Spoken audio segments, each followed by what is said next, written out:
Bismillahirrahmanirrahim. Assalamualaikum warahmatullahi wabarakatuh. Baik Ananda semua, pada kesempatan kali ini pertemuan kita akan berlangsung melalui Zoom. Karenakan beberapa kondisi dan hal yang tidak bisa membuat kita melakukan pembelajaran seperti biasa dengan seperti biasanya. Baik, pada kesempatan kali ini kita akan belajar tentang zakat dan wakaf, yang mana tujuan dari pelajaran kita mempelajari zakat dan wakaf ini supaya kita bisa menyebutkan atau mampu menjelaskan apa itu wakaf, apa itu zakat dan hukumnya. Dan kita juga bisa menjelaskan macam-macam zakat dan wakaf.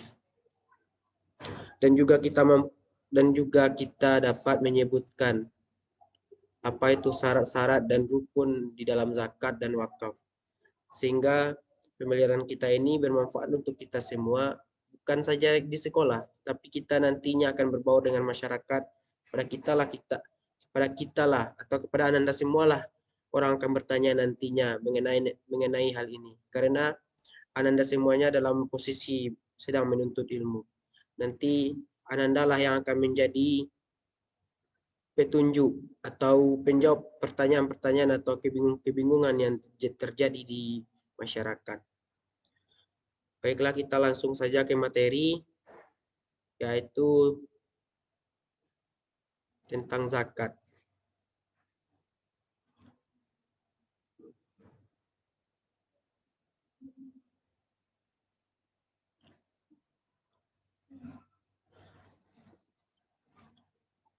Baik Ananda semua, di sini Bapak mohon diminta kepada Anda semua supaya konsentrasi atau fokus di dalam pembelajaran ini. Karena Bapak sendiri tidak akan bisa memantau saudara secara langsung, mungkin bisa memantau saudara melalui Zoom saja. Baik, materi yang akan kita pelajari pada hari ini atau pada saat pertemuan sekarang itu zakat dan wakaf. Yang pertama kita maksud pada zakat. Zakat adalah salah satu ibadah pokok yang termasuk dalam salah satu rukun Islam. Secara arti kata, zakat berasal dari bahasa Arab yang dari akarnya mengandung beberapa arti seperti membersihkan, bertumbuh, dan berkah. Jadi apabila kita membayar zakat, berarti zakat yang kita bayar itu membersihkan harta atau bertumbuh dan berkah bagi kita. Zakat menurut syara adalah hak yang wajib pada harta. Sedangkan menurut bahasa atau etimologi hukum syara, zakat diartikan sebagai pemberian tertentu dari harta tertentu kepada orang tertentu menurut syarat-syarat yang ditentukan di dalam agama Islam. Hukum zakat. Hukum zakat adalah wajib ain. Dalam arti kewajiban yang ditetapkan untuk diri pribadi dan tidak mungkin dibebankan kepada orang lain, walaupun dalam pelaksanaannya dapat diwakilkan kepada orang lain.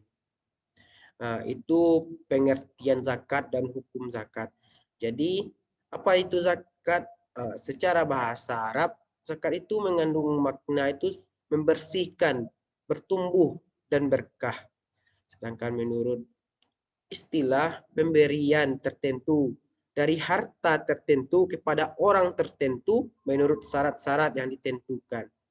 Jadi hukum zakat itu apa? Jadi hukum zakat itu adalah wajib ain. Artinya kewajiban yang ditetapkan untuk diri kita pribadi. Baik, selanjutnya kita masuk kepada macam-macam zakat. Yang pertama itu ada zakat fitrah, yang kedua ada zakat mal. Kita masuk kepada zakat fitrah. Apa itu zakat fitrah? Zakat fitrah adalah sejumlah harta yang wajib ditunaikan oleh setiap mukallaf dan setiap orang yang nafkahnya ditanggung olehnya dengan syarat-syarat tertentu. Hukum zakat fitrah ini adalah wajib. Misalnya ada adik Ananda, salah satu dari Ananda semua lahir ketika subuh sebelum khatib naik mimbar pada hari raya Idul Fitri, maka seorang ayah atau orang tua berkewajiban untuk membayarkan zakat fitrahnya. Nah, selanjutnya kita lanjut kepada syarat wajib zakat fitrah. Apa itu? Apa-apa saja syarat wajib zakat fitrah? Yang pertama yaitu ada beragama Islam. Jadi orang yang wajib melaksanakan zakat fitrah itu sudah tentu dan sudah pasti dia beragama Islam. Karena di sini zakat ini diatur di dalam Al-Quran untuk orang Islam. Yang kedua, lahir dan hidup sebelum terbenam matahari pada hari penghabisan bulan Ramadan. Yang ketiga, mempunyai kelebihan harta dari keperluan makanan untuk dirinya sendiri dan wajib dinafkahi, baik manusia ataupun binatang pada malam hari raya dan siang harinya. Selanjutnya kita masuk kepada besaran atau ukuran zakat fitrah yang kita keluarkan. Zakat fitrah itu dibayar menggunakan makanan pokok. Jadi di setiap tempat itu menyesuaikan. Misalnya kalau di Arab itu mungkin makanan pokoknya tidak nasi, tapi mungkin kayak seperti gandum, maka dia akan berzakat fitrah dengan gandum. Kalau di Indonesia kita mayoritas makan nasi. Jadi zakat fitrah itu menggunakan beras. Karena beraslah salah satu bahan pokok atau makanan pokok kita di Indonesia ini. Kalau untuk ukurannya, kalau beras yaitu 3,1 liter atau 2,5 kilogram. Jadi apabila kita melaksanakan atau berzakat, maka kita akan menunaikannya dengan mengasihkan kepada orang yang berhak menerimanya berapa? Yaitu 3,1 liter dan 2,5 atau 2,5 kilo. Nah, selanjutnya kita masuk pada zakat mal.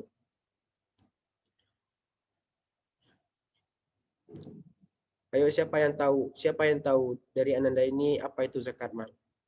Baik. Dalam bahasa Arab, mal berarti harta. Jadi zakat mal adalah zakat kekayaan yang harus dikeluarkan dalam jangka waktu 1 tahun. Sekali yang sudah memenuhi nisabnya, mencakup ada itu perniagaan, pertanian, pertambangan, hasil laut, hasil ternak, harta temuan, emas, perak, serta hasil kerja atau profesi. Selanjutnya kita masuk pada materi yang selanjutnya, itu ada syarat wajib zakat. Apa syarat wajib zakat? Yang pertama itu Islam. Yang kedua itu merdeka. Yang ketiga itu hak milik yang sempurna. Yang keempat telah mencapai nisab. Di sini maksud syarat wajib itu adalah syarat wajib zakat mal, karena kita sudah membahas tentang zakat mal. Yang kelima itu ada haul. Yang keenam lebih dari kebutuhan pokok. Yang ketujuh bebas dari hutang. Misalnya apabila kita punya hutang, manakah yang lebih kita dahulukan, membayar zakat atau melunaskan hutang? Tentu jawabnya melunaskan hutang. Karena salah satu syarat wajib dari zakat mal ini adalah terbebasnya dari hutang. Selanjutnya yaitu orang-orang yang berhak menerima zakat, baik zakat fitrah maupun zakat mal. Yang pertama itu adalah fakir. Yang kedua miskin. Yang ketiga amil zakat. Yang keempat mu'allaf. Yang kelima hamba sahaya. Yang keenam garimin. Garimin ini adalah orang yang terlilit hutang dan dia tidak mampu membayar hutangnya. Yang ketujuh ibnu sabil atau orang yang dalam perjalanan jauh. Yang keenam, yang kedelapan itu adalah fisabilillah, orang yang berjihad di jalan Allah. Baik Ananda semua, kita lanjut pada materi hikmah zakat. Silakan pahami materi hikmah zakat ini yang sebelumnya sudah ada di buku. Di sini Bapak akan bacakan beberapa hikmah zakat. Yang pertama, membersihkan jiwa orang yang berzakat dari sifat sombong dan kikir. Kedua, membersihkan hartanya dari bercampur baurnya dengan hak orang lain. Ketiga, mencegah kebakilan. Keempat, hikmah adil dalam mengeluarkan zakat. Yang kelima, jika telah menunaikan zakat dari harta halal, maka ia akan merasa puas dan lega dengan perbuatannya. Baik Ananda semua, selanjutnya kita masuk kepada materi wakaf.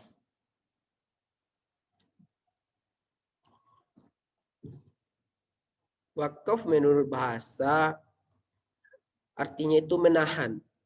Sedangkan menurut istilah wakaf adalah suatu perbuatan hukum dari seseorang dengan sengaja mengeluarkan harta bendanya untuk digunakan manfaatnya bagi kepentingan umum yang bertujuan untuk mendapatkan ridho dari Allah Subhanahu wa taala. Sesuai dengan firman Allah dalam surat Al-Baqarah ayat 267 yang mana artinya, hai orang-orang yang beriman, nafkahkanlah di jalan Allah sebagian dari hasil usahamu yang baik-baik dan sebagian dari apa yang kamu keluarkan dari bumi untuk kamu. Selanjutnya yaitu ada materi kita selanjutnya itu adalah hukum wakaf. Secara asal menurut definisi wakaf itu telah secara asal menurut definisi wakaf yang telah lalu, para ulama mengatakan bahwa asal hukum wakaf itu adalah sunnah atau dianjurkan. Dengan dasar-dasar hadis yang berkaitan dengan wakaf. Seperti sabda Rasulullah Shallallahu Alaihi Wasallam, itu apabila mati anak Adam maka terputuslah amalannya kecuali 3 hal. Yaitu yang pertama itu adalah sedekah jairiyah, yang kedua ilmu yang bermanfaat setelahnya, yang ketiga adalah anak yang soleh yang mendoakan orang tuanya.